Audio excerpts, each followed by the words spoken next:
안녕하세요. 저는 PTC 코리아에서 캐드 사업을 담당하고 있는 박정호입니다. 벌써 크레오 12.4의 론칭 행사를 저희가 세 번째 진행하고 있습니다. 여러분들이 잘 아시는 것처럼 두 달 전에 저희 PTC HQ로부터 전 세계에 방송했던 크레오 12.4에 대한 론칭 행사가 있었고요. 한 달 전에는 저희 PTC 코리아의 솔루션 컨설팅 팀에서 크레오 12.4에 대해서 1시간 정도 여러분들과 함께 말씀을 나누는 시간을 가졌었습니다. 그런데 오늘 저희가 준비한 이 크레오 12.4의 세 번째 행사는 여러분들이 이전에 느끼시지 못하셨던 크레오 버전의 새로운 버전의 기능들을 얼마나 효용성 있게 사용할 수 있는지에 대해서 포커스를 했고, 그것에 대해서 여러분들이 관심 있게 가질 수 있는 시간을 저희가 준비를 했습니다. 그럼 지금부터 저희 PTC 코리아 김도균 대표님의 기조연설을 시작으로 이번 12.4 론칭 행사를 시작하도록 하겠습니다. 끝까지 경청해 주시기 바랍니다. 고맙습니다. 안녕하세요. PTC 코리아의 김도균 대표입니다. 제가 PTC 온 지 이제 4개월 조금 넘었습니다. 그 4개월 동안 여러분께 아직 인사도 많이 못 드렸는데 이렇게 인사드릴 수 있게 되어서 반갑습니다. 다시 한번 인사드리겠습니다. 오늘 제가 발표드릴 내용은 PTC 크레오가 벌써 12번째 버전을 업그레이드 하였습니다. 이 내용을 가지고 오늘 키노트 세션을 발표하도록 하겠습니다. 저희는 크레오 12.4 버전 업그레이드에 대한 내용을 바탕으로 여러분들이 크레오 이전 버전에서는 경험하실 수 없었던 개선된 성능들과 그것들을 통해 얼마나 최적화된 설계 환경을 사용할 수 있는지에 대해 구체적으로 준비해 보았습니다. 이번 PTC 크레오 12.4에 업그레이드된 내용은 크게 4가지로 구분될 수 있습니다.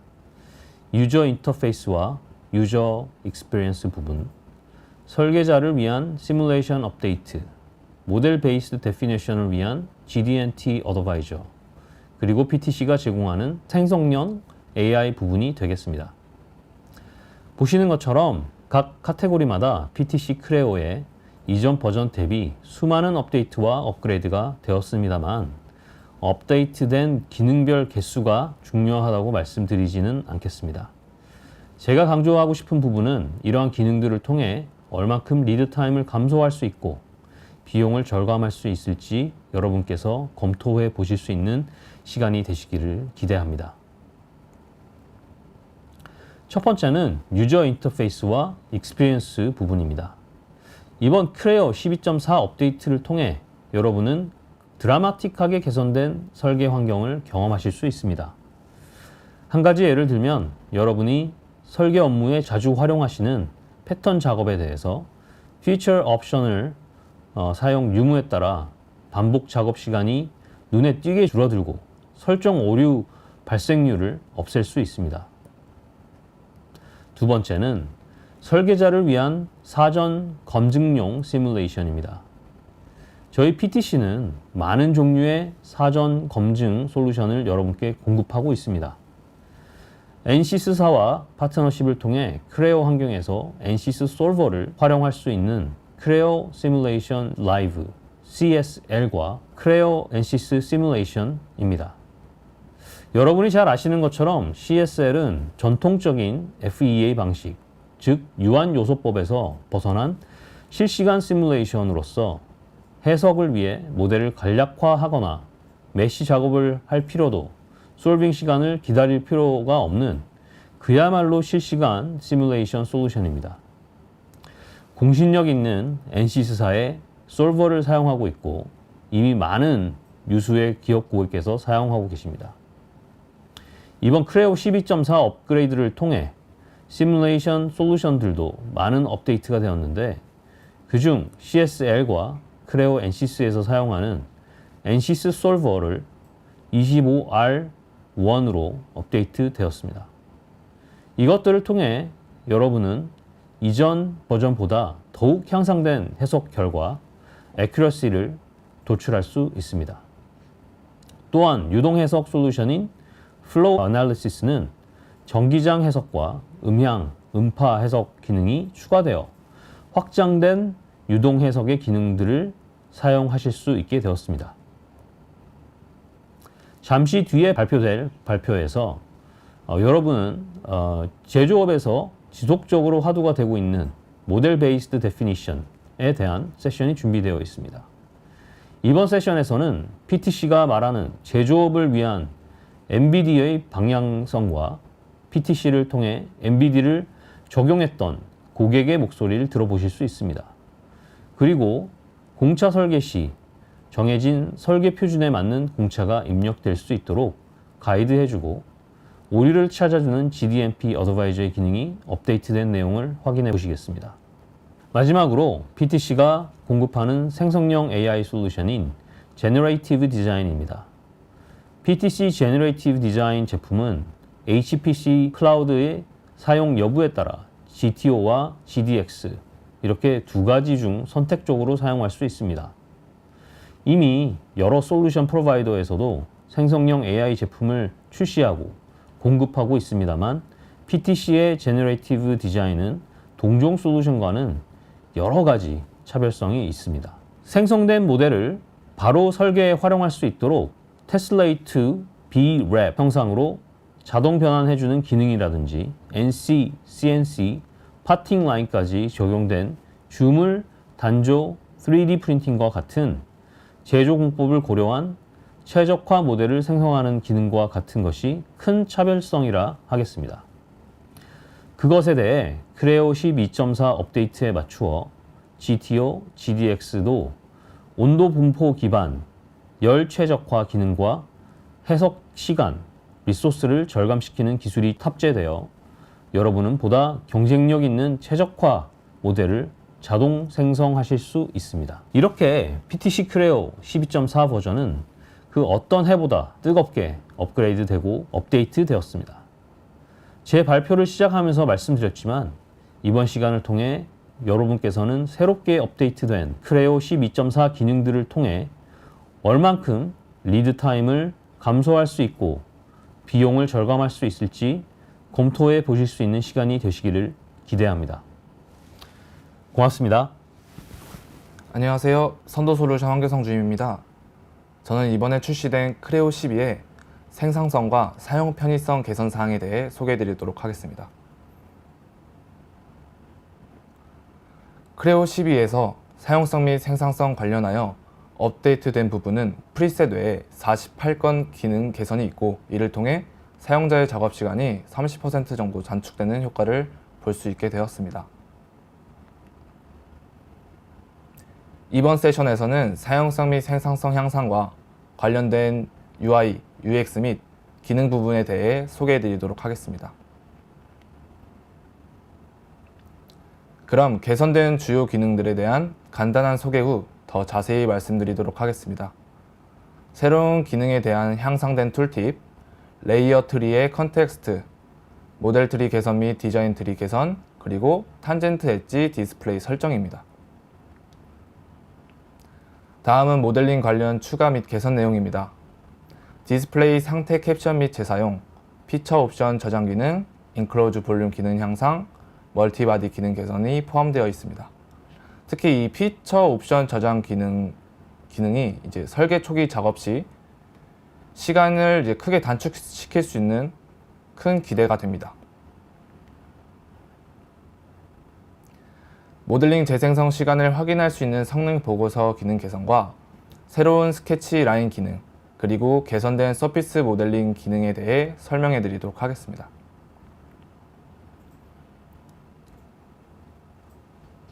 본 내용 시작하도록 하겠습니다. 첫 번째 신기능 인식 툴팁 개선입니다. 이전 버전에서는 UI에 새 기능이라는 표시가 없었고 이름만 보여 설명이 부족했습니다. 하지만 크레오 12부터 신규 기능의 하이라이트, 아이콘 설명, 시각적 예시가 함께 제공되어 훨씬 직관적으로 파악할 수 있습니다. 특히 하이라이트 기능은 새로운 기능을 시각적으로 강조해서 사용자가 쉽게 인식할 수 있도록 도와줍니다. 강조 표시 아이콘은 클릭을 통해 온오프 전환이 가능하여 표시 유형도 삼각형 또는 마커 중에서 선택해서 사용할 수 있습니다. 또한 Learn More이라는 아이콘을 통해 PTC 헬프 브라우저가 열리며 심화 학습 자료로 바로 연결되어 보다 더 자세한 내용으로 확인할 수 있습니다.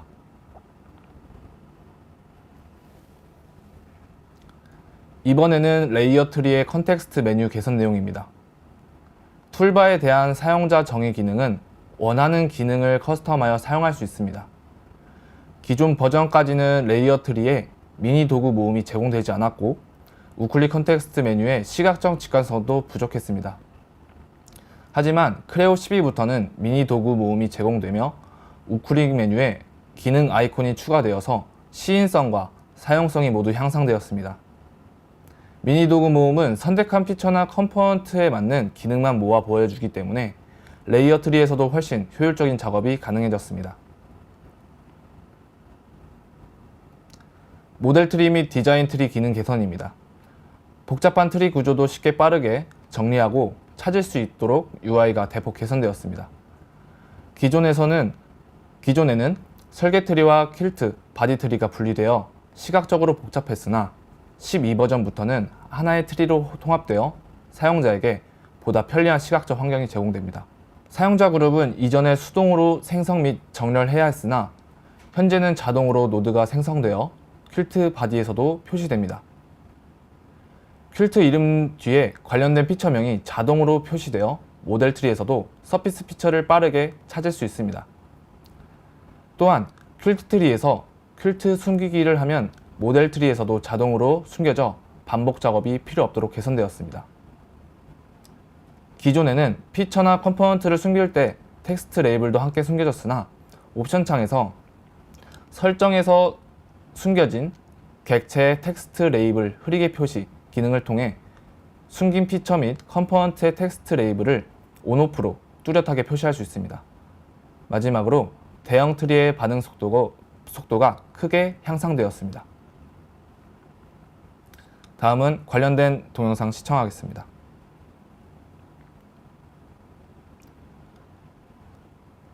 영상에서처럼 퀼트 트리와 바디 트리가 합쳐져 있는 것을 볼 수 있습니다. 그리고 퀼트 트리에서 퀼트 피처 뒤에 관련된 피처명을 확인할 수 있습니다. 또한 퀼트 트리에서 퀼트 피처를 숨기면 그룹 내의 피처들도 함께 숨겨지는 것도 확인할 수 있으며 모델 트리에서도 서피스 피처를 표시하면 퀼트 트리에서도 표시되는 것까지 확인할 수 있습니다.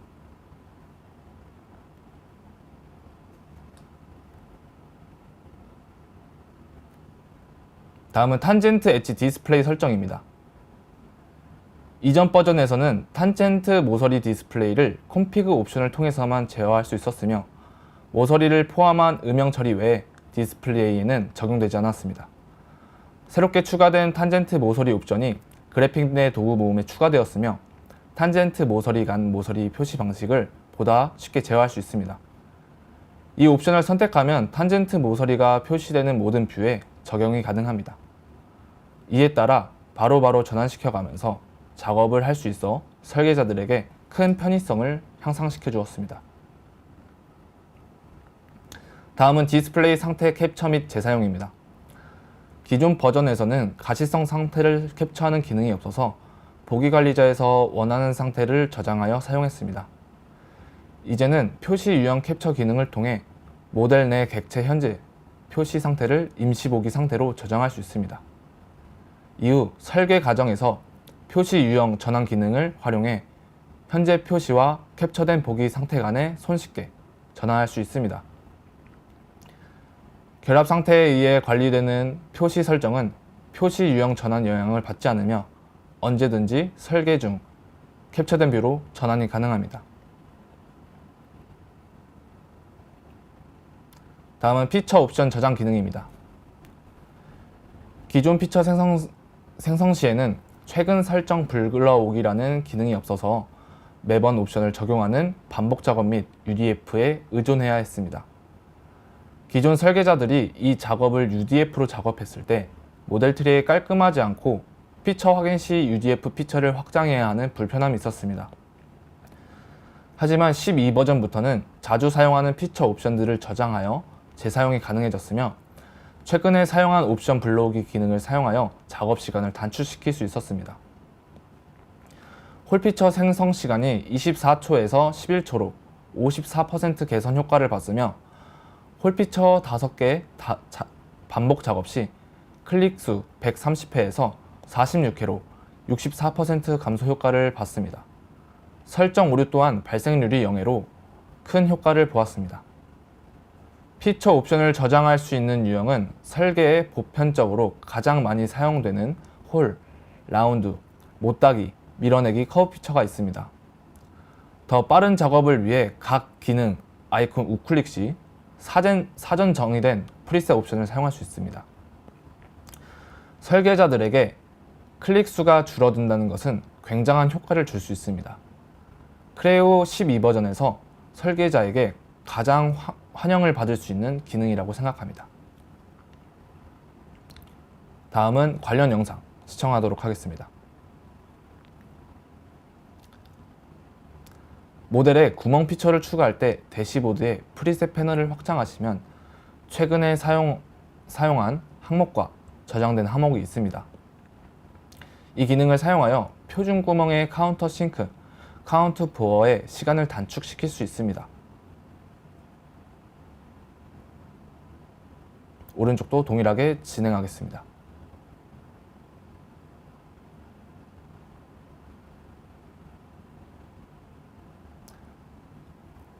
구멍 피처 위에도 다른 피처들도 동일한 기능을 사용할 수 있습니다. 화면과 같이 커브 피처를 생성한 후 저장된 항목에 추가할 수 있습니다.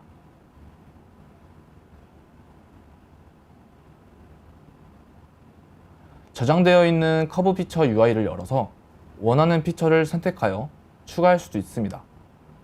기존 복잡한 커브 피처의 경우 많은 시간과 계산 작업이 필요했습니다. 이제 커브 피처에 관계색을 추가해서 프리셋에 적용할 수 있습니다. 라운드 또한 프리셋 기능을 사용해서 반복 작업을 진행할 때 설계 시간을 단축시킬 수 있습니다.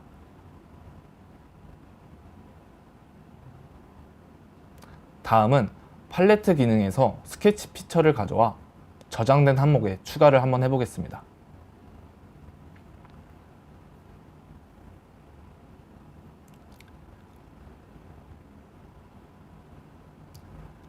네, 마지막으로 기능 우클릭을 하시면 사전 정의된 프리셋 옵션이 자동으로 로드되어 사용할 수 있습니다.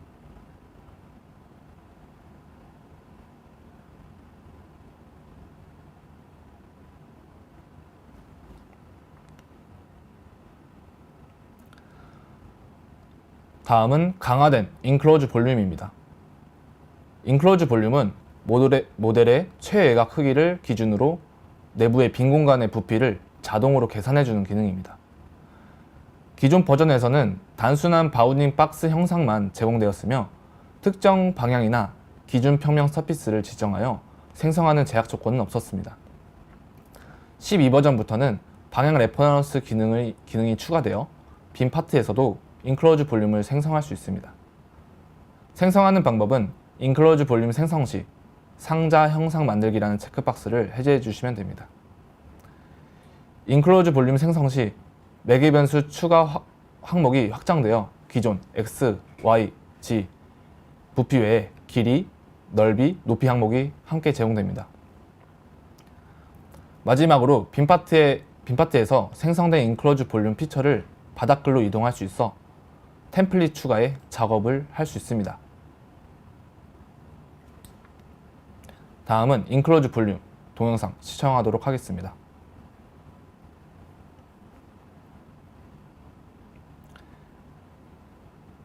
인클로즈 볼륨 생성 시 피처 매개 변수에 길이, 너비, 높이 항목이 새롭게 추가되었습니다.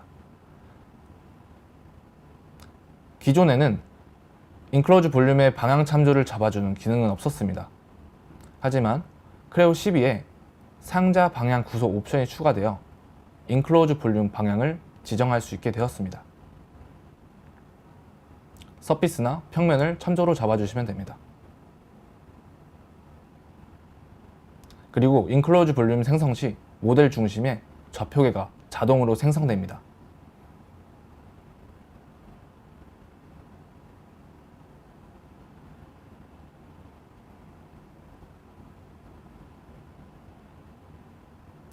이제 빈 파일 내에서도 인클로즈 볼륨을 생성할 수 있습니다. 먼저 세션을 날린 다음에 새로 만들기를 통해 빈 파일을 먼저 만들어 보도록 하겠습니다. 인클로저 볼륨을 클릭하고 옵션에서 상자 형상 만들기 체크박스를 비활성화하면 됩니다. 다음 매개 변수 추가 체크박스를 활성화하여 피처 매개 변수도 추가해 보도록 하겠습니다. 모델 트리에서 인클로즈 볼륨을 클릭하고 피처 매개 변수 항목을 확인할 수 있습니다. 이렇게 생성된 인클로즈 볼륨 피처는 바닥글로 이동할 수 있어 템플릿 활용 등 작업 편의성이 향상되었습니다.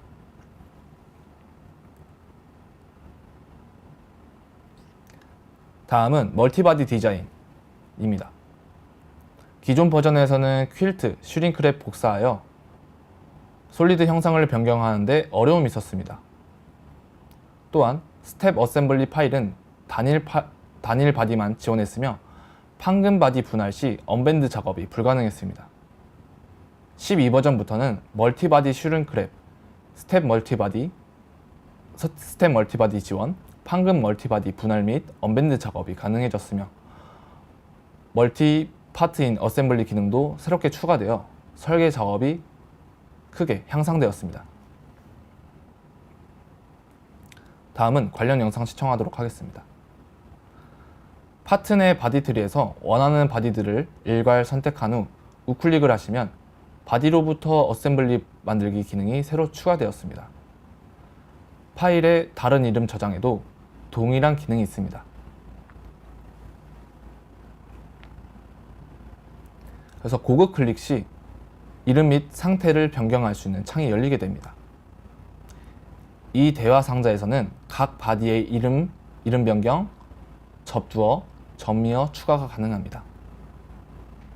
접두어 기능을 사용해서 이름 변경부터 해보도록 하겠습니다. 먼저 바디들을 일괄 선택한 후 접두어 사용 체크박스를 활성화한 다음에 MVP 언더바 접두어를 추가하도록 하겠습니다.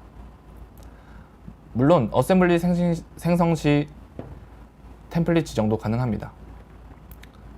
옵션에서 모양새 매개 변수 이름, 레이어, 재료 등 다양한 속성을 체크박스로 선택하여 추가할 수 있고요. 또한 업데이트 제어 방식을 선택할 수 있어서 어떤 작업 흐름에 맞게 관리할 수 있습니다. 그래서 확인을 누르게 되면 각 바디가 부품으로 변환되어 최종적으로 어셈블리가 구성됩니다. 각 부품이 어떤 바디를 첨부했는지 그리고 업데이트 제어 방식이 어떻게 설정되어 있는지 옵션을 통해 확인할 수 있습니다. 마지막으로 크레오의 연관성을 이용한 멀티바디 부품과 어셈블리가 연동되는 점도 확인을 해보도록 하겠습니다. 먼저 여러 바디로 나누어진 파트를 수정해 보도록 하겠습니다.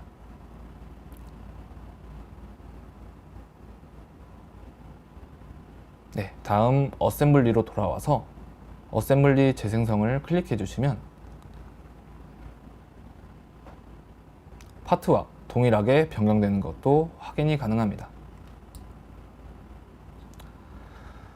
계속해서 판금 파트 분할 영상입니다. 기존 버전에서는 판금을 분할하게 되면 언밴드, 밴드 펴기 기능을 사용할 수 없었습니다. 하지만 12버전부터는 판금을 분할해도 밴드 펴기 작업이 가능해졌습니다. 먼저 판금을 바디 분할한 후 한쪽을 다른 색상으로 지정을 해보겠습니다. 다음 한쪽 바디를 언밴드 작업을 통해 펴보도록 하겠습니다. 반대편도 동일하게 언밴드 작업을 진행하겠습니다. 이전 버전에 되지 않았던 기능이 이번 12버전에서 가능해졌습니다.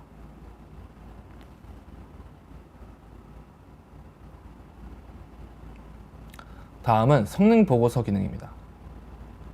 성능 보고서 기능은 크레오 11.0 버전에서 처음 도입되었으며 당시에는 모델링 재생성 시간만 확인할 수 있었습니다. 최근 개선된 기능에서는 재생성 보고서에 더 많은 세부 정보가 포함되어 유용성이 크게 향상되었습니다.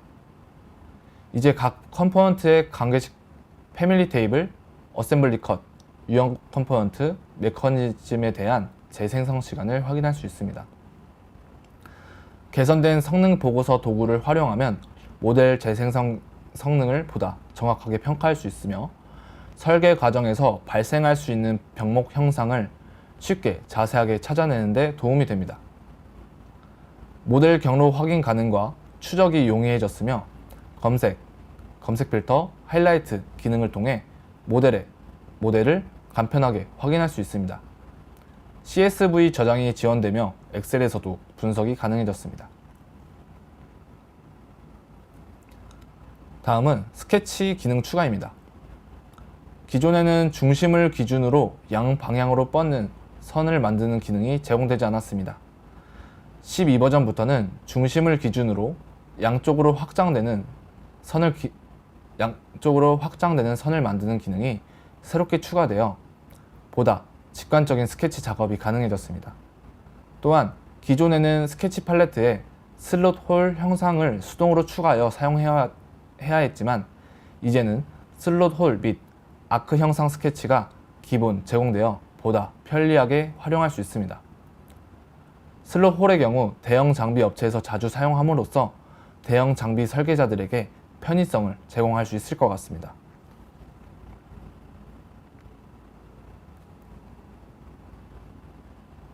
다음은 서피스 모델링 기능 개선입니다.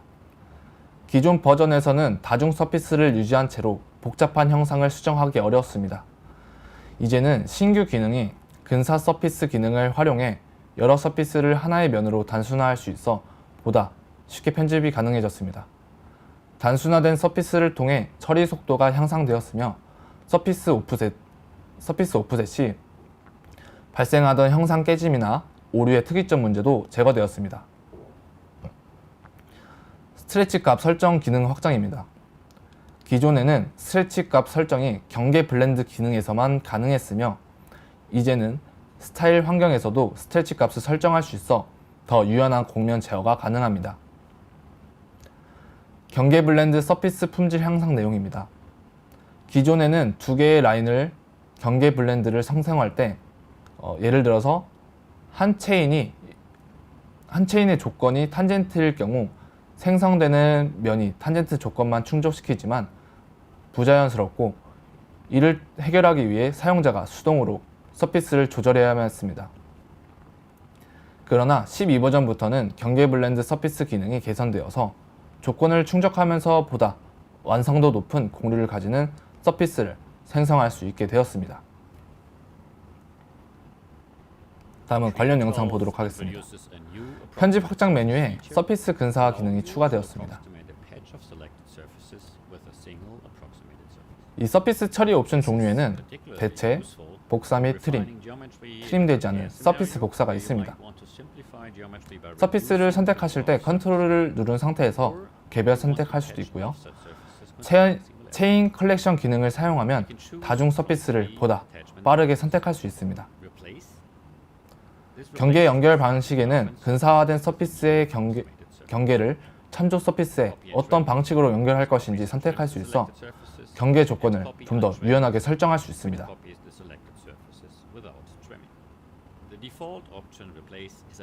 네, 이렇게 완료가 됐습니다. 다음은 근사화 서피스와 주변 서피스에 대한 분석입니다. 근사화된 서피스와 주변 서피스를 참조로 선택하여 경계의 상태를 분석할 수 있습니다. 먼저 근사화 서피스부터 진행을 하도록 하겠습니다. 다음, 연결 조건으로 탄젠트로 변경 시 활성화되는 인접 또는 참조 옵션이 있습니다. 먼저 인접 서피스와 접선 조건으로 진행을 한번 해보도록 하겠습니다. 다음 분석 탭에서 두 면에 대한 공률을 분석해보면 최소 이면각이 0도, 최대 이면각이 0.2331도가 나온 걸 확인할 수 있습니다. 다음 확인을 누른 다음에 다음은 참조 서피스와 접선 조건 옵션으로 정의 편집을 한번 해보도록 하겠습니다. 다음 완료를 눌러주시고요.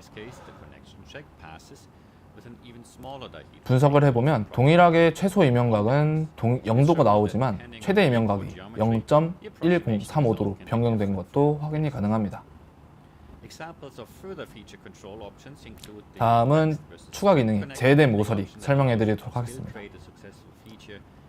근사화 서피스 작업 완료 전에 제외된 모서리 옵션을 사용하면 해당 모서리의 공률을 다르게 설정할 수 있어서 더 유연한 곡면 제어가 가능합니다.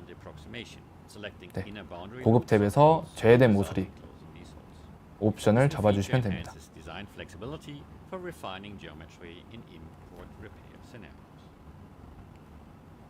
네, 다음은 서피스 모델링 기능 향상입니다.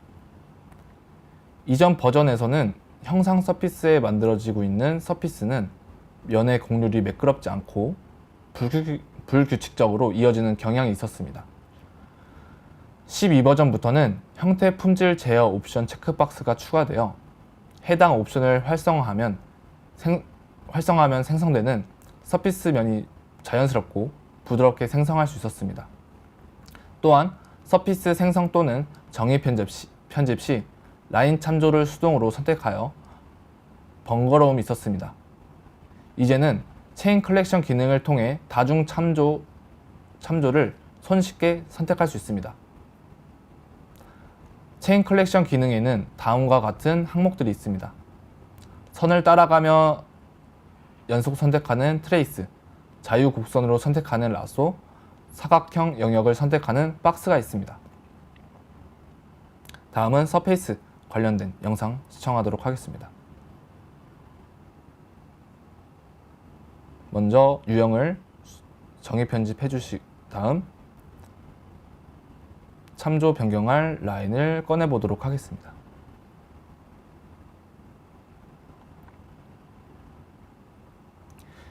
영상에서 보시는 것처럼 서피스 모델의 라인들을 체인 컬렉션 기능을 통해 손쉽게 다중 선택할 수 있습니다.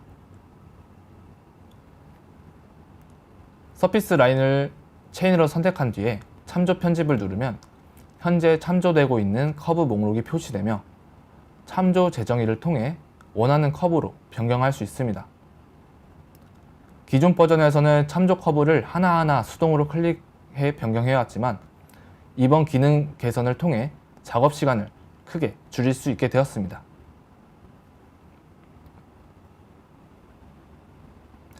지금까지 크레오 12의 주요 기능, 업데이트, 사용성, 그리고 생산성 개선에 관련된 항목들을 살펴보았습니다. 이번 크레오 12 버전에는 설계자분들이 불편을 해소해줄 프리셋 기능 외에도 총 48가지 이상의 개선이 추가되었으며 이러한 업데이트를 통해 실제 작업 시간의 단축과 효율적인 설계 작업이 가능해졌습니다. 이상으로 발표를 마치도록 하겠습니다. 감사합니다. 안녕하십니까. 크레오 12.4 해석 관련 개선사항을 설명할 글로나이니스에서 허훈 팀장입니다. 예, 이런 식으로 진행하려고 그래요. 아무래도 솔버가 크게 그 엔시스 솔버하고요. 그 다음에 시메릭스 솔버, 그 다음 저희 그 PTC의 정통 솔버 이렇게 세 분류로 나눠져 있습니다. 엔시스 같은 경우는 그 시뮬레이트 라이브하고 엔시스하고 같은 솔버이기 때문에 겹치는 내용은 그 장표로만 진행하겠습니다. 예, 시뮬레이트 라이브 개선 사항입니다. 일단 엔시스 2025 R1이 들어왔습니다. 이건 최신 버전인데요. 제가 그 7월 16일 진행한 엔시스 컨퍼런스에서 다녀왔는데 여기서도 이 솔버에 대한 그 굉장한 자부심이 있더라고요. 그 솔버가 다운그레이드 되지 않고 그대로 그 시뮬리티에 들어왔습니다. 그래서 여기서 제일 그 강조한 부분은 뭐냐니까 GPU 활용 기능이 향상됐다는 겁니다. 그렇기 때문에 접촉 처리나 아니면 경고, 오류 로깅 개선이 굉장히 잘 됐어요. 실제로 성능 개선이 됐다는 걸 강조를 하더라고요. 그리고 메시나 아니면 계산 속도가 굉장히 향상됐다고 그렇게 설명을 했습니다. 자동 접촉입니다. 저희 해석을 하게 되면은 이런 질문 많이 해요. 그 단품하고 어셈블리하고 차이가 있느냐? 예, CSL부터는 그게 없어요. 그 어셈블리라고 하더라도 조립되어 있는 면을 갖다 자동 인지를 해서 그걸 갖다 기본이지만 그 본디드로 그 연결이 되게 됩니다. 물론 필요한 부분이 있으면 그걸 언제라도 컨택이라든지 아니면 프리 상태로 해서 그 힘의 전달 경로를 갖다가 그 컨트롤할 수 있는 그런 옵션으로 바꿀 수가 있습니다. 그러다 보니 자동 접촉 해석을 갖다 하실 때 그 해석을 하실 때 큰 부담이 없어집니다. 그냥 그 필요한 그 경계 조건이나 하중 조건을 주게 되면 바로 해석 결과를 얻으실 수가 있습니다. 동영상 한번 보시죠. 예, 지금처럼 이 색깔이 다르다는 것은 부품이 다르다는 이야기죠. 예, 이 부품을 NCS에서 읽어드리게 되면 조립면을 자동 감지를 해서 접촉면을 갖다가 감지하게 됩니다. 그 다음부터는 단펌과 똑같아요. 조립 고정 위치 잡아주고 하중 조건을 줍니다. 그 하중 조건에서 하중을 부여해주고 그 다음 방향을 지정해 줍니다. 그럼 끝이에요. 자, 보시는 것처럼 서로 마치 같은 부품인 것처럼 한 부품인 것처럼 해서 힘이 전달이 되고 그 압축될 부분은 압축 응력이 발생하고요. 그 다음에 당기는 부분은 인장이 받는 부분은 인장 응력으로 그 해석이 됩니다. 베어링 하중이에요. 베어링 하중 같은 경우는 접촉 하중 같은 경우는 그 원형 홀에 그 핀 형태라든지 아니면 파이프 축 형태가 힘이 가해질 경우 가장 가까운 거리에 있는 부분이 최대 하중이 되고 점점 거기서 각도상으로 멀어질수록 힘의 하중이 줄어드는 그런 분포를 가지게 되죠. 그게 자동으로 힘 하중을 갖다 부여해 주는 겁니다. 이거는 사실 고급 기능이었는데 이 기능도 CSL에 들어오게 됐습니다. 그래서 복잡한 아니면은 그 시간이 많이 투여되는 그런 그 접촉 해석 대신해서 간단한 힘의 그 정의만 가지고도 그 실제하고 거의 비슷한 그런 하중 결과를 하중이나 아니면 그 변형 결과를 얻으실 수가 있습니다. 자, 단품입니다. 여기서 고정 조건 주고요. 하중 중에 베어링 하중을 선택했습니다. 그리고 원주면을 선택해요. 그럼 자동으로 원주면 전체가 선택이 됩니다. 그 다음에 힘의 크기, 그 다음에 방향을 설정해 주면 예, 이렇게 힘 아이콘이 나타나죠. 보시는 것처럼 힘 방향하고 일치한 부분이 제일 크게 변이가 발생하고요. 그 다음에 힘의 그 방향이 정반대인 경우는 힘의 하중이 전혀 발생을 하지 않고 있죠. 이런 식으로 해서 실제 상황하고 거의 유사한 그런 그 결과를 얻으실 수가 있습니다. 파스너입니다. 파스너 그 볼트 너트 관련한 이상합니다. 이상하니까 뭐 문학적으로 좀 아니면 철학적인 것 같죠. 그게 아니고 볼트의 그 고유 기능을 가만히 생각해 보시면은 인장에 의해서 부재를 갖다 결합시키는 그런 그 성능을 가지고 있죠. 거기서 수학적 기능만 끌어와서 거기 해석에다 그 반영을 시킬 겁니다. 그래서 볼트나 너트에 대한 그 메시나 계산 관계가 빠지기 때문에 훨씬 신속한 그런 그 결과를 얻으실 수가 있습니다. 지금 보시는 것처럼 그 볼트나 너트에 대한 그 기능을 갖다가 수학적으로 넣었기 때문에 굉장히 빠르게 그 해석 결과를 얻으실 수가 있습니다. 예제를 2개로 잡았어요. 빔 형태로 되어 있는 데다가 부재를 하나 더 얹고 거기 그 빔 형태하고 부재하고를 볼트로 체결하는 상태에서 해석을 진행해 보겠습니다. 여기서 보시는 것처럼 볼트의 직경은 그 홀 직경을 자동으로 인지를 하고요. 그게 마음에 안 들 경우에는 요 직경이나 아니면 비나사부의 직경을 갖다가 설정해 주시면 됩니다. 보시는 것처럼 나사 헤드에 그 작용하는 범위가 응력으로 발휘가 되고요. 그렇게 해서 그 볼트 없이도 볼트의 순수 기능만 수학적으로 반영을 해서 그 해석 시간은 짧지만 실제로 그 얻을 수 있는 그 상태를 보실 수가 있습니다. 이번엔 플랜지입니다. 전단 응력을 발휘할 겁니다. 그러니까 인장 응력뿐만 아니고 전단 응력으로도 그 해석이 가능합니다. 이 플랜지에서 파이프 부분은 아래 방향으로 하중을 주고요. 그다음 그 하중 조건을 주고 있습니다. 여기서 보시는 것처럼 원하중이라고 그러죠. 볼트의 체결력을 갖다가 부여할 경우에는 압축력까지도 같이 그 해석할 수가 있습니다. 근데 본 결과에서는 압축력을 갖다 굳이 주진 않았습니다. 자, 방향장 표기가 또 추가가 됐습니다. 이게 그 다른 교재에서는 방향장 대신에 기울기장이라고 하기도 하거든요. 슬로프 필드라고 해서 그 필드라고 하면은 물리력이 작용했을 때 위치에 따른 변이를 갖다가 표현한 게 장입니다.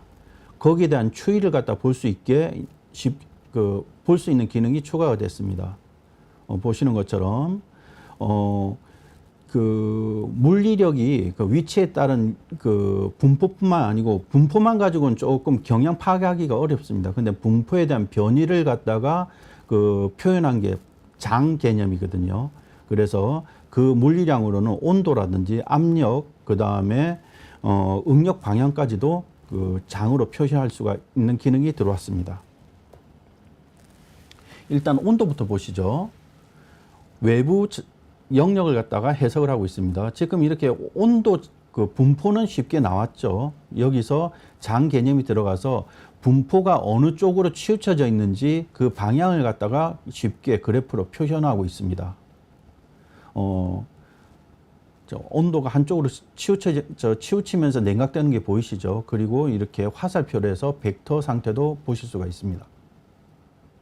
그리고 벡터 화살표에 있는 색깔을 그 물리량으로 해서 대체해서 보실 수도 있고요. 지금 이거는 대류 상태에 대한 그 온도장을 갖다 보실 수가 있습니다. 자, 이번에는 온도장 대신에 그 온도 분포를 갖다 입자로 표현할 수가 있습니다. 지금 유선 나오는 거 기본이죠. 예, 요거를 그 입자 상태로 해서 온도 분포를 보고 있습니다.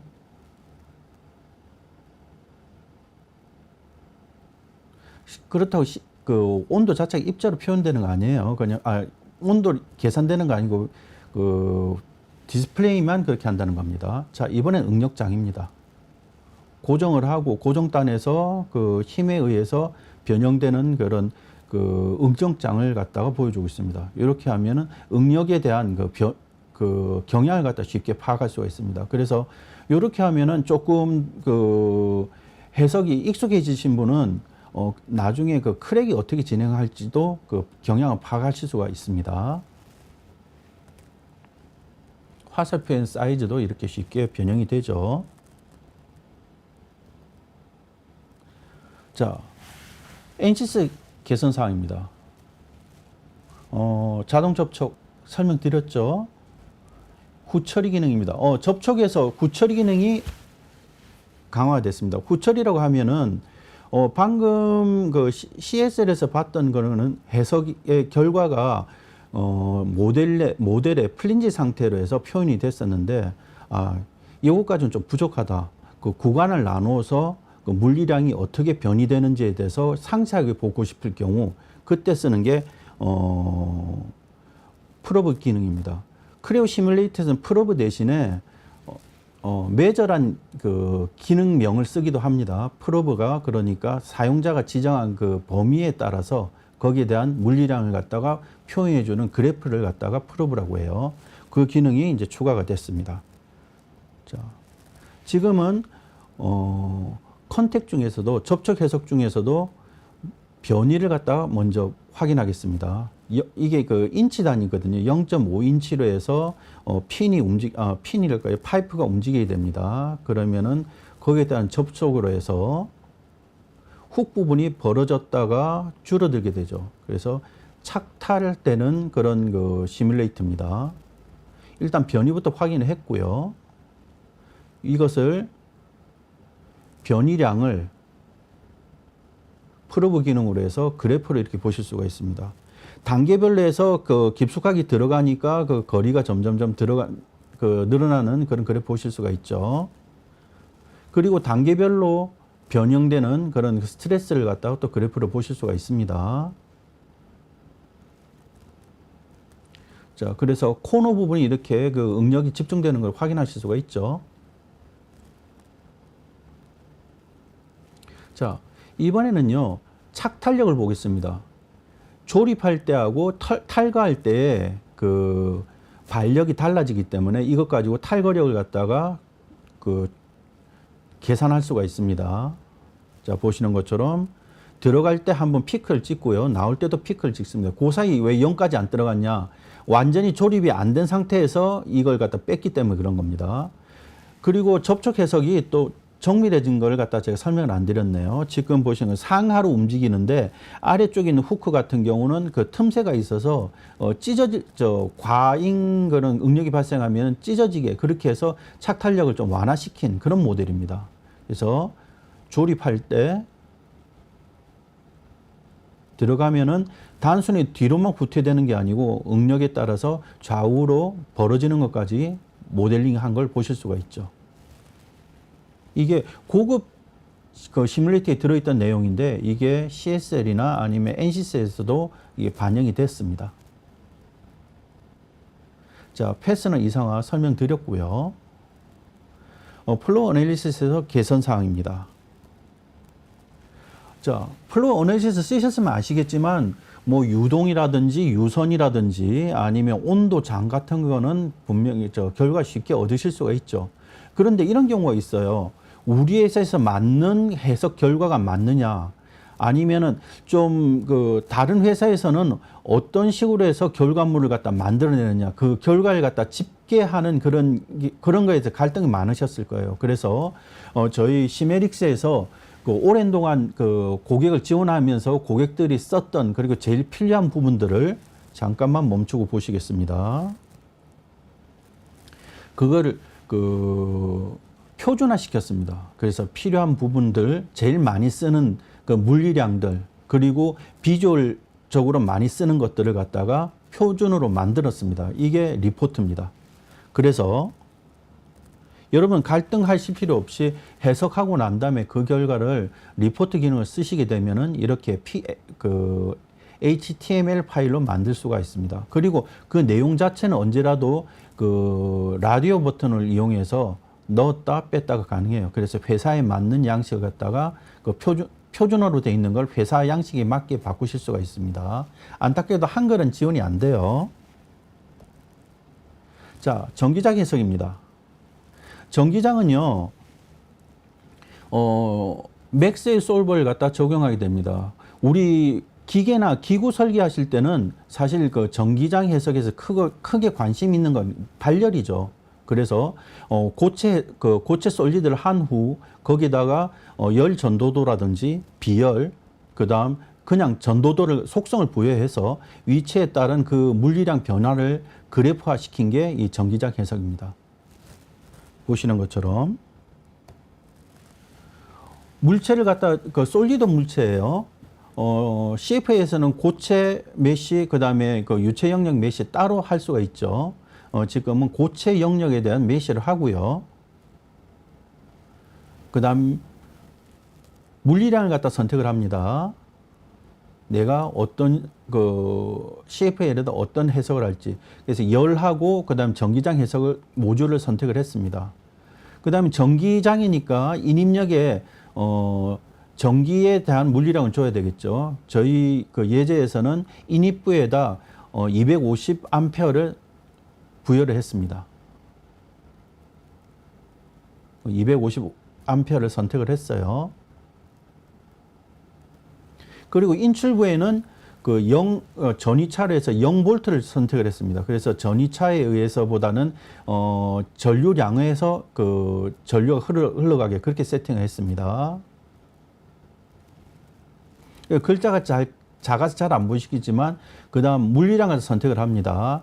열 전도도, 비열, 그 다음 그냥 전도도 속성을 부여하게 되면 암페어가 제로 그 볼티지로 흘러가면서 생기는 발열이라든지 아니면 전위 분포를 확인할 수가 있습니다. 지금 그 기계나 기구 쪽에서 제일 알고 싶은 게 온도죠. 그래서 섭씨 온도로 해서 반영했을 때의 온도 분포를 보실 수가 있습니다. 그 외에도 당연히 전기장 해석이니까 전이차라든지 아니면 전류 분포를 확인하실 수가 있습니다. 이렇게요. 음향 해석입니다. 음향 지금 그 제품을 갖다 만들 때 당연히 지금은 그 해석 스킬이 해석이나 아니면 설계 스킬이 올라가서 제품이 부러지거나 이런 건 거의 문제가 없죠. 지금은 어떤 거냐? 소음이나 진동이 문제입니다. 저희 플로우 어널리시스에도 그 진동에 대한 문제를 해석하기 위해서 음향 해석이 들어왔습니다. 그래서 그 소음에 대한 영역을 갖다 이제 해석할 수 있게 됐어요.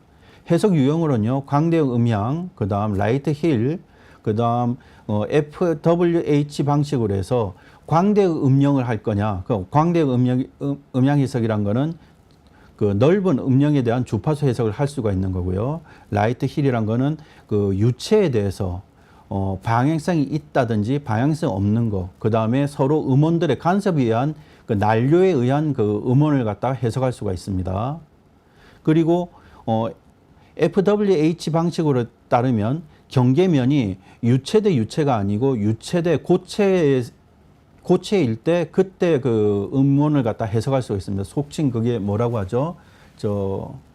풍절음이라고 그러죠. 그 윈드 노이즈를 갖다가 해석하실 수가 있습니다.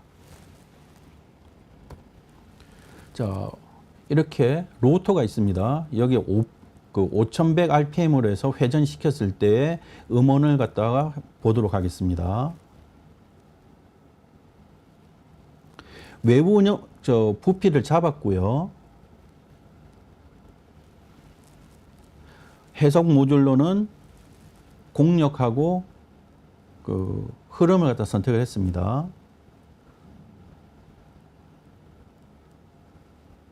유체 영역을 잡고요. 지금 이제 고체 영역을 잡아서 유체하고 고체의 서로 그 부딪히는 영역을 잡아야 되기 때문에 고체 벽을 갖다 선택했습니다. 그리고 고체 벽이 5100 RPM으로 회전하는 조건을 부여를 했습니다. 아무래도 고급 해석이 되다 보니까 좀 선택할 게 많죠. 자, 이렇게 해서 일단 압력이 나오고요. 압력장 중에서 압력이 아니고 우리가 필요한 거는 공력이기 때문에 그 결과물에서 선택량을 그래프를 해서 수렴되는 거 확인했고요. 자, 이렇게 해서 음원을 갖다 선택을 합니다. 데시벨로에서도 확인할 수가 있고 와트 포 미터 스퀘어로 해서 내용을 확인할 수가 있습니다. 자, 이번엔 동적 유선 해석이 개선이 됐습니다. 어떤 내용이냐면 해석이 시작될 유선이 이렇게 발생이 됐어요. 그런데 유선이 좀 더 면밀하게 보고 싶어요. 그러니까 지금 이 유선 저 유선이 막 섞여 있다 보니까 내가 관심 있는 영역이 정확하게 볼 수가 없습니다. 그래서 유선 중에서 일부 구간을 똑 잘라 가지고 그래서 유선을 갖다가 분류해서 필터링해서 보실 수가 있습니다. 이렇게 점 단위로 해 가지고 그 유선 통과하는 유선을 갖다 확인할 수가 있고요. 점이 여러 다점으로 해가지고 가능합니다. 여러 점을 갖다 선택을 해서 그래서 유선을 갖다 확인하실 수가 있어요. 그 외에도 점이 아니고 면 단위로 해서 통과하는 유선을 갖다 확인하실 수가 있습니다. 원형이고요. 육면체 사각형 형태로 해서 그 통과하는 유선을 확인할 수가 있습니다.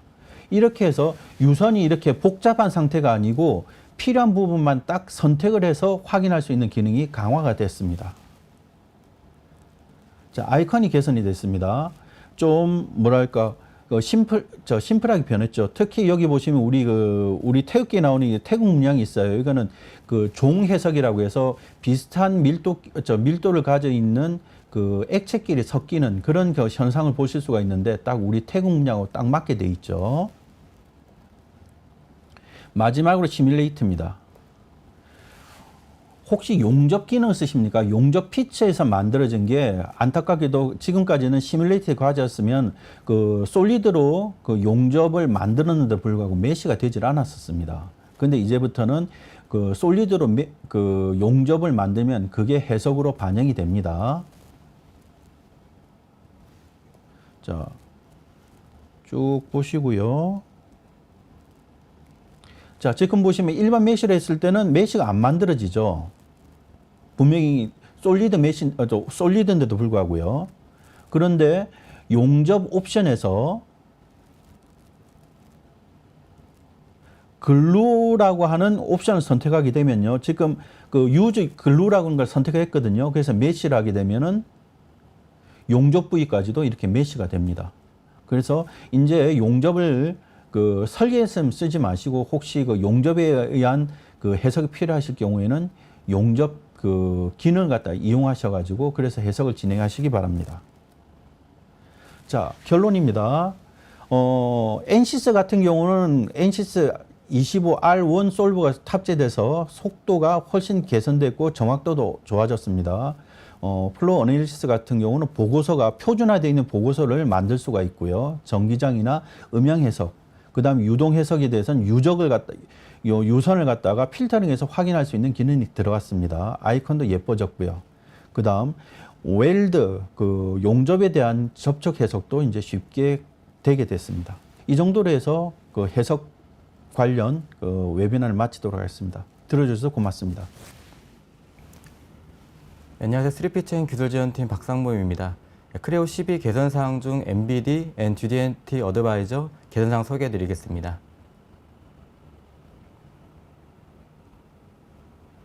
네, 우선 MBD는 모델 베이스 디피니션을 줄여서 MBD라고 부르고 있습니다. 3D 모델에 직접 제품 정보를 입력하는 방식을 생각하시면 쉽고요.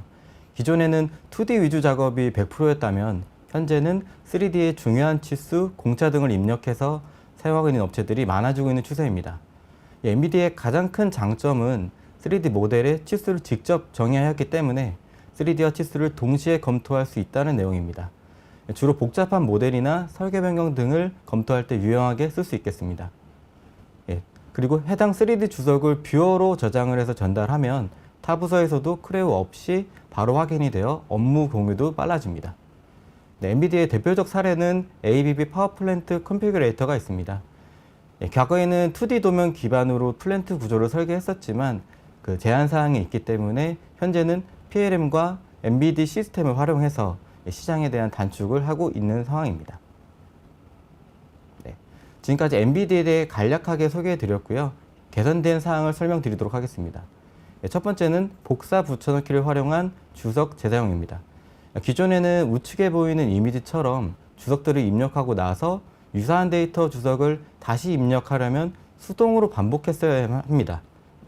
그래서 크레오 12에서는 미리 정의한 주석이 있을 경우에는 복사를 한 다음에 새로운 모델에서 붙여넣기를 할 경우 기존에 참조만 새로운 모델에 지정을 해주게 되면 빠르게 주석을 생성할 수가 있습니다.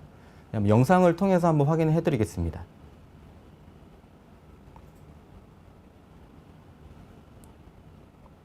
네, 기존에 주석을 넣어놓은 모델이고요. 지금 공차와 제가 넣은 주석과 공차를 선택하고 있는 화면입니다. 그래서 넣어야 될 주석들을 순차적으로 선택을 한 다음에 카피를 해서 새로운 모델에 유사한 새로운 모델에 붙여 넣는 것을 보여드리겠습니다. 붙여넣기를 하게 되면 기존의 창이 뜨면서 어떤 주석이 선택이 되어 있는지 하이라이트가 되고 새로운 모델에서 그 참조를 유사하게 선택을 해주시면 가능합니다. 윗면, 그 다음에 다음 참조는 지름에 대해서 선택을 하고 있고 원통에 대해서 선택을 하고 그 다음에는 구멍에 대한 주석 공차를 동일하게 입력을 하고 완료를 하게 되면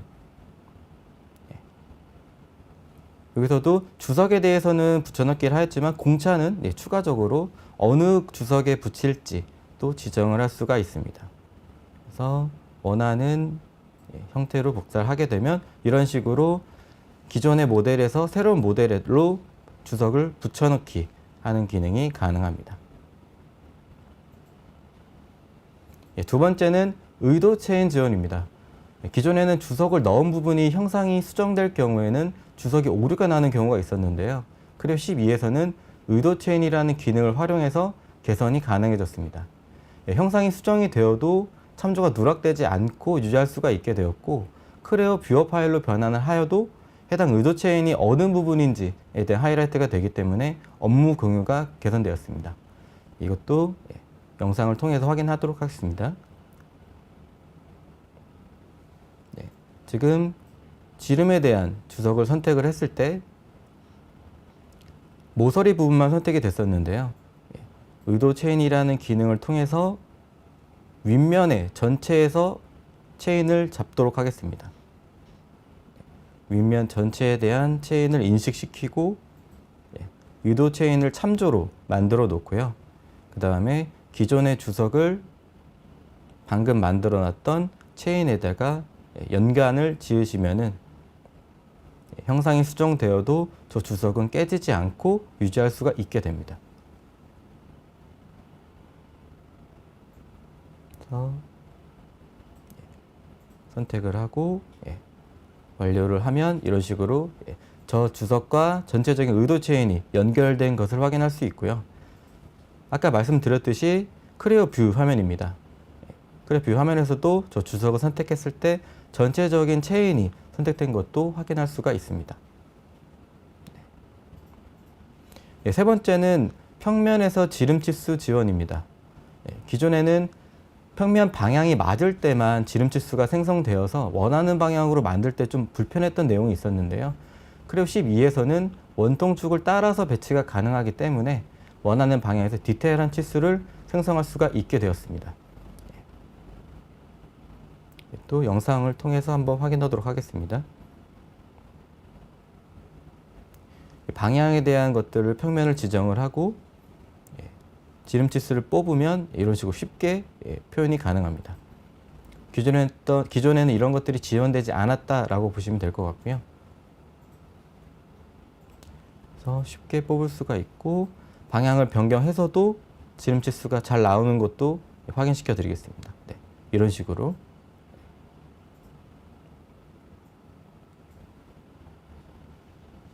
그래서 원하는 방향으로의 지름치수가 생성이 가능해졌다라고 보시면 되겠고요. 그 다음에 NVIDIA 마지막 내용으로는 결합 상태 전환 시 성능에 대한 개선 부분입니다.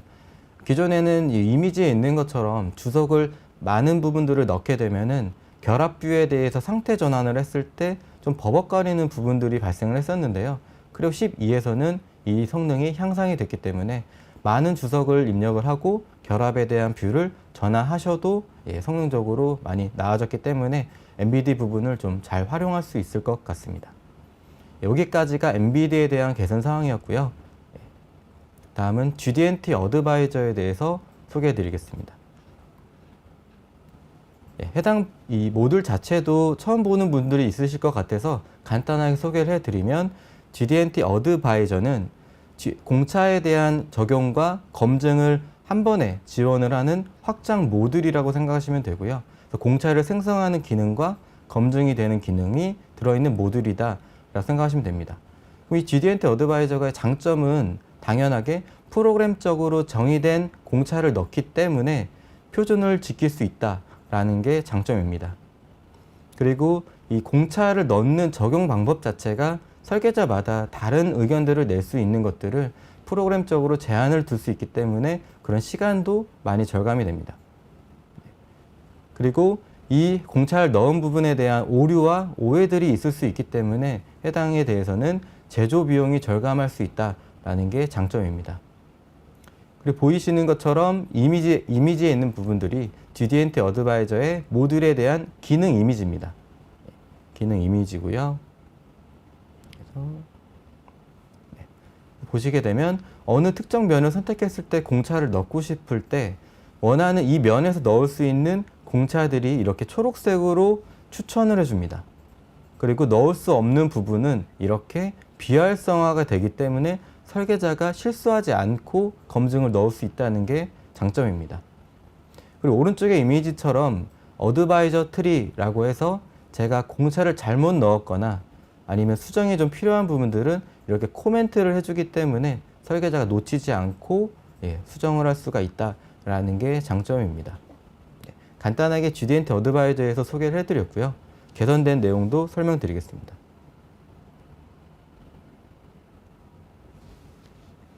네, 첫 번째는 분해된 서피스 영역을 자동으로 감지한다 라고 적혀 있고, 기존에는 이미지처럼 그 같은 서피스에 여러 영역이 나눠져 있을 경우에는 개수를 수동으로 카운트해 줘야 되는 경우가 있었습니다.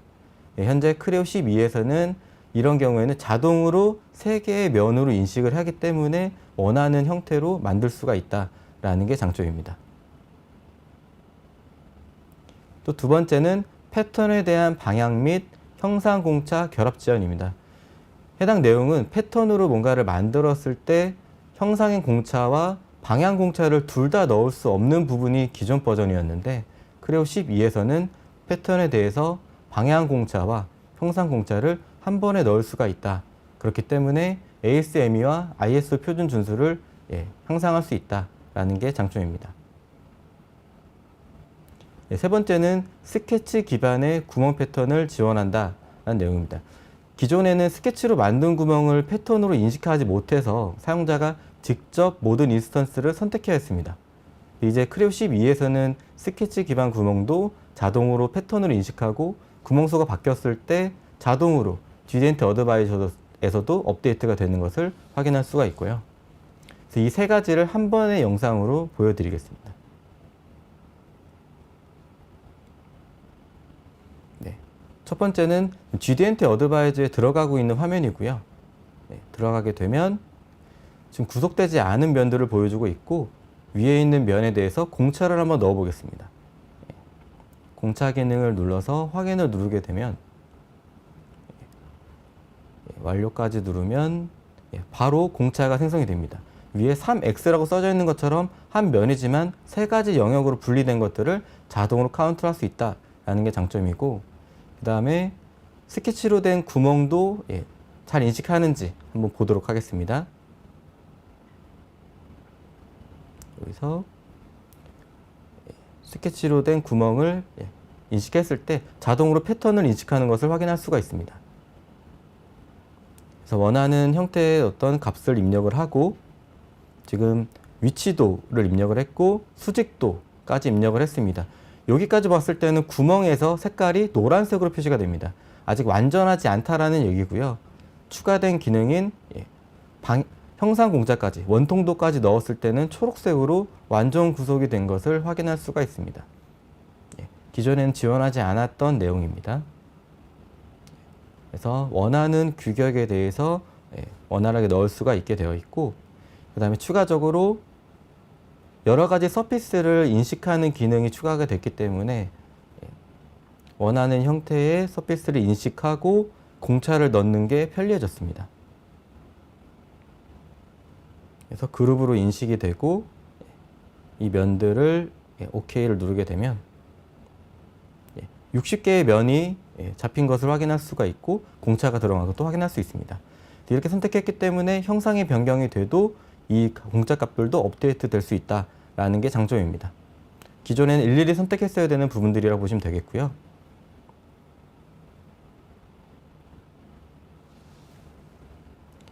다음은 ASME 모델의 경사면 지원이 향상됐다라는 부분입니다.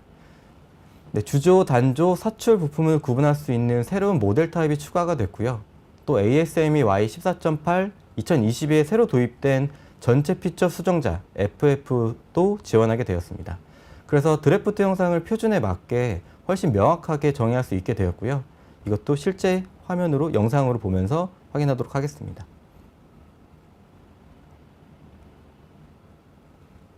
네, 화면에 지금 Y14.8 2022가 표현이 되어 있고, 먼저 주조나 단조, 성형 부분을 쉽게 구분할 수 있도록 새로운 타입이 추가가 됐고, 드래프트나 테이프 형상을 정확히 정의하기 위해서 예전에는 전체 피처 수정자를 일일이 정의했어야 되는데, 이제는 이 수정자를 기능 범위에서 바로 추가하실 수가 있게 됩니다. 그래서 지금 보시면 저 드래프트에 대해서 완전 구속이 되어 있지 않고 노란색으로 표시가 되어 있고요. 그래서 FF 전체 피처 수정자를 추가하고 완료를 하게 되면 저 구배진 면이 완전 정의가 된 것도 확인할 수 있습니다. 또 추가로 사용자에게 권장사항이나 일반적인 안내 메시지도 GD&T 어드바이저에서 바로 확인할 수 있기 때문에 작업 과정이 더 명확하게 변경이 됐습니다. 네, 여기까지 제가 준비한 MBD와 GD&T 어드바이저에 대한 개념 설명과 개선된 부분을 소개해 드렸고요. 그래서 앞으로는 주석과 공차 등을 잘 활용해서 업무에 도움이 되셨으면 좋겠습니다. 여기까지 하겠습니다. 네, 감사합니다. 네, 안녕하십니까. 마지막 세션을 맡은 주식회사 모두솔루션의 백승환 과장이라고 합니다. 이번에 제가 맡은 세션은 제너레이티브 디자인입니다. 핵심만 간단히 요약해서 크레오 12에서 제너레이티브 디자인이 기능이 어떻게 향상되었는지 한번 살펴보도록 하겠습니다. 먼저 제너레이티브 디자인의 경우 AI 비즈니스인 CAD 부분에 속한다고 볼 수 있겠습니다. 요즘 다양한 분야에서 AI 기능들이 적용되고 있는데요. 챗 GPT부터 시작해서 AI를 이용한 이미지 변환이나 번역 등 여러 분야의 AI 기술이 접목되고 있습니다. 크레오 제너레이티브 디자인은 3D CAD에 AI 기술을 적용하여 설계 형상을 최적화하는 기술이라고 볼 수 있겠습니다. 제너레이티브 디자인에 대한 간단한 설명을 드린 후에 크레오 12에서 향상된 제너레이티브 디자인을 살펴보도록 하겠습니다. 네, 제너레이티브 디자인 소개입니다. 먼저 제너레이티브 디자인은 크레오의 모듈 중 하나로 GTO 모듈이라고도 합니다. 제너레이티브 토폴로지 옵티마이제이션의 약자로 직역하면 생성적 위상 최적화인데, 다시 풀어서 설명을 드리면 설계 형상 최적화 기능이라고 생각하시면 될 것 같습니다. 더 간단하게 설명을 드리면 하중이나 제약 조건 혹은 재료들을 설정하거나 제조 공정 데이터들을 입력하고 설계 목표 값을 설정한 다음 제너레이티브 디자인을 실행시키면 AI가 자동으로 형상을 생성해주는 기능이 되겠습니다. 그래서 제품의 형상을 자동으로 설계해 주기 때문에 기존의 스케치나 피처 작업에 대한 부분들이 많이 간소화가 됩니다. 설계 조건들이 여러 가지 디자인들을 만들어내기 때문에 고객분들께서도 이제 다양한 선택지를 또 제공받으실 수 있는 기능이기도 합니다. 또한 AI가 만들어주다 보니까 설계자분들께서는 미처 생각하지 못하는 형상들도 확인해 보실 수가 있겠고요. 그리고 시뮬레이션을 동반해서 제품을 설계하기 때문에 개발 초기 단계부터 신뢰성 있는 설계를 진행을 하실 수가 있겠습니다. 마지막으로 이러한 기능들은 단지 적층 제조에 대한 부분들만 고려를 할 수 있다고 생각하실 수도 있겠지만, 저희 제품은 단조나 주물, NC 가공에 대한 부분들도 고려하시면서 설계를 하실 수 있도록 되어 있습니다. 장점을 요약해서 하나씩 좀 살펴보면 이제 자동화 형상 설계를 해서 작업 절차를 간소화한다가 첫 번째가 되겠고요. 두 번째로 다양한 조건의 디자인을 빠르게 생성할 수 있기 때문에 제품의 선택지가 다양하다라는 부분이고요. 세 번째는 설계자들이 생각해보지 못하는 디자인을 구현할 수 있기 때문에 설계에서 차별성을 증가시킬 수가 있습니다. 그리고 네 번째로 전산 해석 조건도 고려할 수 있다는 점이고요. 다섯 번째로는 설계자들도 더욱 신뢰성 있고 근거 있는 설계를 할 수 있다는 부분입니다. 그리고 여섯 번째, 제조공법에 대한 부분들도 고려할 수 있다는 점이고요. 마지막으로 더욱더 성능에 집중해서 제품을 설계할 수 있도록 도와준다는 것입니다. 해당 기능은 크레오 7.0에 처음 도입이 되었습니다. 이제 크레오 12가 출시되었으니 꽤 일찍 AI 관련 기술을 도입했다고 볼 수가 있겠습니다. 제너레이티브 디자인의 경우 크레오 T5 패키지에서 사용이 가능합니다만, 현재 대부분의 국내 고객의 경우에는 T1에서 T2 패키지를 많이 사용하실 거라고 생각합니다. 이 영상을 보시고 나서 제너레이티브 디자인 기능이 필요하다고 생각하시는 경우에는 모듈만 따로 구입을 하여 사용도 가능하실 수 있다는 점을 알고 계시면 좋을 것 같습니다. 네, 이제 크레오 12에서 제너레이티브 디자인 기능이 어떻게 향상되었는지 한번 살펴볼 수 있도록 하겠습니다. 크레오 12에서 추가된 제너레이티브 디자인 기능 항목을 살펴보면 크게 세 가지 항목이 있습니다. 첫 번째, 열 최적화 스터디 및 항복 응력 진단. 두 번째, 보존된 바디 및 서피스 연결. 세 번째, 강체 설정. 이 세 가지 기능이 주요 기능으로 추가된 것을 확인할 수가 있는데요. 각 기능에 대한 하나씩 한번 좀 자세히 살펴보고 직접 데모 영상을 통해서 한번 보여드릴 수 있도록 하겠습니다. 네, 첫 번째로 열 최적화 연구 기능입니다. 기존 크레오 11 버전까지는 열 최적화 연구에 대한 기능은 지원이 되지 않았었습니다. 하지만 이번 크레오 12 버전으로 올라오면서 열 최적화 연구 기능이 사용 가능하게 되었으며 열 해석을 반영한 형상 최적화 기능을 사용할 수 있게 되었습니다. 그로 인해 정상 상태 열 해석 최적화 유형과 새로운 하중 유형, 새로운 최적화 목표 등이 추가되었습니다. 히터나 열 관련 제품을 설계하는 업체에서 해당 기능을 이용하면 매우 유용할 것으로 판단이 되고 있습니다. 네, 두 번째로 보호 바디 및 표면 연결 기능이 추가되었습니다.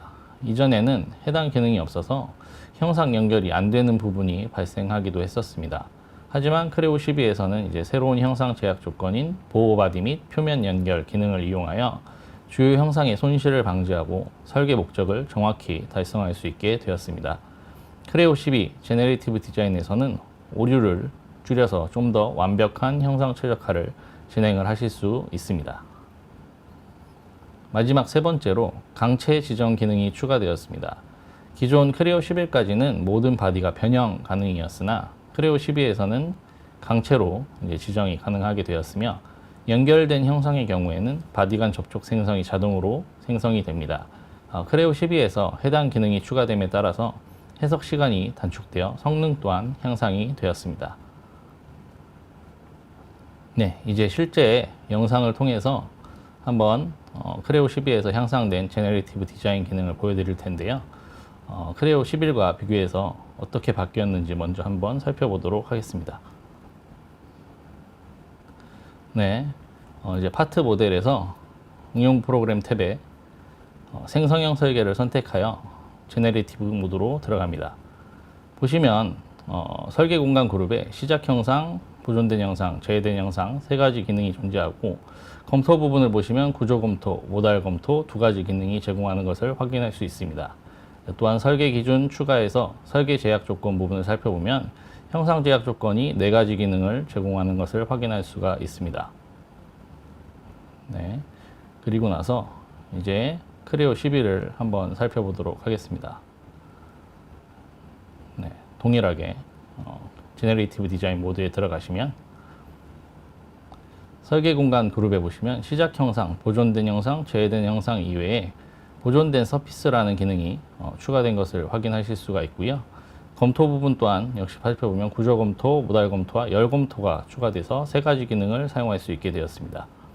설계 기준 추가의 설계 제약 조건 부분을 살펴보면 기존 크레오 11에서는 제공된 제약 조건 이외에도 보존된 바디 및 서피스 연결 기능이 추가되어 총 5가지 제약 조건을 사용을 하실 수 있게 된 것을 볼 수 있겠습니다. 이처럼 크레오 12에서는 새로운 기능들이 다수 추가가 된 것을 확인을 하실 수가 있습니다. 네, 위에서 설명드렸던 크레오 12에서 이제 첫 번째로 살펴볼 기능인 열 검토를 이용한 최적화 형상 생성을 직접 보여드릴 텐데요. 자, 영상을 통해서 함께 한번 보시도록 하겠습니다. 네, 보시면 먼저 이제 실제 최적화할 모델 형상을 열어줍니다. 그리고 응용 프로그램의 생성형 설계를 선택해서 제너레이티브 디자인 모드로 넘어가겠습니다. 네, 시작 형상과 보존된 형상이 이미 지정이 되어서 있는 것을 확인하실 수가 있는데요. 이제 검토 부분에서 제가 잠시 후에 검토 부분에서 열 검토를 선택을 해서 열 최적화 메뉴로 한번 넘어가 보겠습니다. 네, 경계 조건 역시 열과 관련된 경계 조건으로 변경이 된 것을 볼 수가 있고요. 경계 조건에서 재정의를 선택하시면 대류창이 나오게 되고 여기서 열 해석과 관련된 값을 입력하실 수 있습니다. 또한 대류 계수나 주변 온도 등 설정할 수 있고요. 물리 조건 역시 열과 관련된 물리 조건으로 바뀐 것을 확인할 수 있는데요. 여기서 이번에 하중에서 전열을 제가 선택을 해서 하중을 부여할 영역을 선택한 다음에 값을 입력해주고 단위를 설정한 다음에 확인 버튼을 눌러서 적용을 했습니다. 이제 설계 기준 추가 기능을 선택을 해서 설계 목표를 설정을 해볼 텐데요. 질량 최소화 이 기능을 선택을 할 거고요. 최고 온도는 75도로 한번 설정을 해보겠습니다. 다른 조건들은 설정하지 않고 확인 버튼을 선택해서 설계 기준 추가를 완료합니다. 이후에 초기 시뮬레이션 실행을 선택해서 형상 최적화 전 시뮬레이션 결과를 확인을 합니다. 네, 제너레이티브 트리에서 다시 이제 설계 기준을 선택을 한 다음에 재정의 버튼을 클릭을 해서 기존에 부여한 조건들이 잘 적용되었는지 검토 후에 확인 버튼을 눌러 선택을 완료하겠습니다. 그 다음에 최적화 버튼을 진행을 해서 형상 최적화를 진행을 합니다. 지금 부여한 조건들을 기반으로 해서 형상 최적화가 되는 모습을 확인을 하실 수가 있습니다. 네. 시뮬레이션이 반영이 돼서 형상 최적화가 되기 때문에 다소 시간이 조금은 걸릴 수도 있는 부분이 있긴 한데 지금 실시간으로 형상이 최적화되는 모습을 확인하실 수가 있고요. 이렇게 형상 최적화가 완료가 되면은 시뮬레이션 결과 표시를 눌러서 결과 값들을 확인을 하실 수가 있습니다. 이번에는 좀 설계 기준에서 제약 조건을 추가를 한 후에 다시 한번 최적화를 진행을 해 보도록 하겠습니다. 제조 제약 조건의 선형 밀어내기를 선택한 후에 해당 면을 선택을 하고 방향을 변경을 해서 그리고 양방향 부분 체크를 해제한 다음에 확인 버튼을 눌러 선택해서 적용을 해 보겠습니다. 그리고 검토 설정 기능을 이용해서 이번엔 충실도를 4로 변경을 해준 다음에 그 다음에 다시 최적화 버튼을 눌러서 형상 최적화를 진행을 하겠습니다. 그러면은 새로 추가한 제약 조건을 반영해서 다시 형상이 최적화되는 것을 확인을 하실 수가 있습니다. 네, 아까와는 좀 다른 형상으로 지금 최적화가 진행되고 있는 것을 확인을 하실 수가 있는데요. 이렇게 이제 시뮬레이션이 연관되어 있다 보니까 조금 고사양의 PC에서 아무래도 사용을 하시는 게 권장드리는 사항이고요. 마찬가지로 이제 최적화가 진행이 돼서 완료가 되면은 연두색으로 바디 색상이 바뀌면서 시뮬레이션 최적화 완료라고 나오게 됩니다.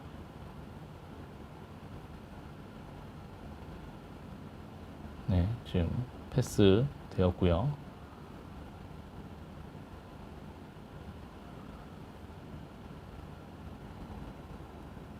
네, 이렇게 최종적으로 형상 최적화가 완료되면 시뮬레이션 결과 표시를 눌러서 어디에 열이 집중이 되는지를 확인을 하실 수가 있습니다. 이렇게 열단자나 소켓 또는 히터 등을 제조하는 업체에서는 해당 제너레이티브 디자인 기능을 이용을 하면 보다 더 쉽고 빠르게 설계를 진행을 하실 수 있을 것 같습니다. 네, 두 번째로 크레오 12에서 추가된 기능 중 하나인 형상 제약 조건에 보존된 바디 및 서피스 연결 기능입니다. 네, 이것도 영상을 통해서 보실 텐데요. 기존 크레오 11에서는 보존된 바디 및 서피스 연결 기능이 없었습니다.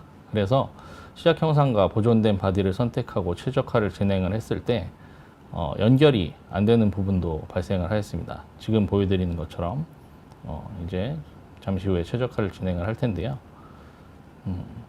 네, 제약 조건이 없었기 때문에 저 기능이 없었기 때문에 최적화를 진행을 했을 때 연결이 안 되는 바디 형상도 생성이 되었습니다.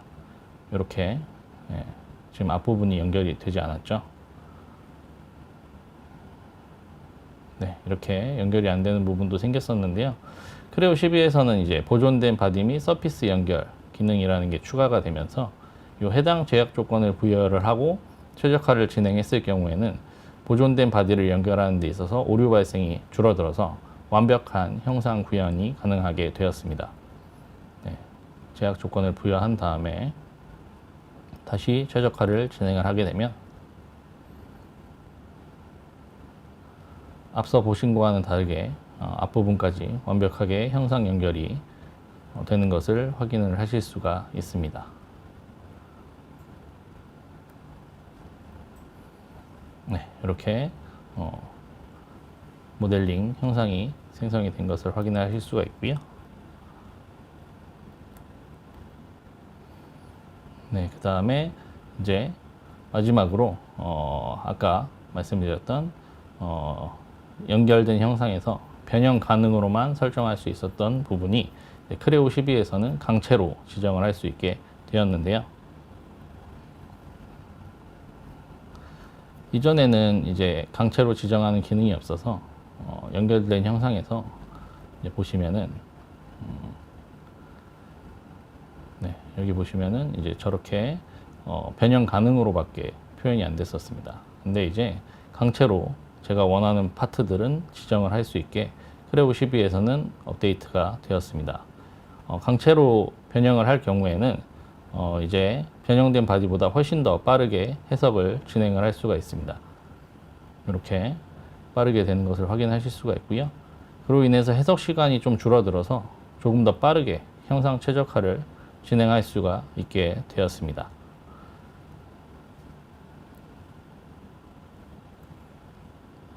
네, 이렇게 확인하실 수가 있고요. 네, 지금까지 크레오 12에서 업데이트된 제너레이티브 디자인 기능을 함께 살펴보셨고요. 더 추가적인 문의가 있으실 경우에는 별도로 연락을 주시면 더 자세하게 안내해 드릴 수 있도록 하겠습니다. 감사합니다. 저희가 매년 크레오 신버전이 출시되면서 웹캐스트를 준비하고 여러분들께 말씀을 드리고 있습니다. 그런데 이번 해는 그 어떤 해에 크레오와는 차별성 있게 굉장히 드라마틱한 업그레이드와 업데이트에 대해서 내용을 담고 있고요. 김동규 대표님도 말씀을 하셨고 여러 세션 참가자들도 말씀을 드렸지만 이전 버전에서 느끼실 수 없었던 새로운 기능들을 통해서 여러분들은 업무에 정말 큰 효용성을 느끼실 수 있도록 업그레이드가 되었음을 다시 한번 강조드리고 싶고요. 저희가 제공한 설문지에 좀 더 디테일한 내용들을 검토하고 싶다고 내용을 남겨주시면 저희가 직접 찾아뵙고 함께 말씀을 나눌 수 있도록 준비하도록 하겠습니다. 끝까지 경청해 주셔서 감사합니다.